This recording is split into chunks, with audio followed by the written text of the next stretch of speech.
قال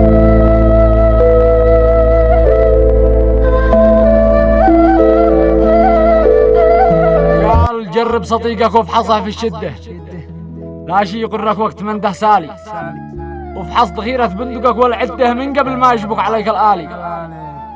يا مكثر أصحابي بوقت العده 400 صاحب وسط جوالي، كله ينطقطق ما عرفت بقصده لكن في شده بقيت لحالي. صاحب لظهرك يرزحه ويشده، وصاحب مالك يصحبك يا مالي، وصاحب وفي لو تطلبه من كبده يرخص لأجلك كل ما هو غالي. تلقاه عيواجه معسكر وحده يعبر خطوط الحرب ما بيبالي، وصاحب عيمدح فيك لانت عنده وان كنت غايب هات كم أقوالي. وصاحب يصاحب لك حسب ما وده، لا شاف واحد ريتش فنده بالي، فيها النذالة ورثها من جده وفي الفسالة مسلكه طوالي.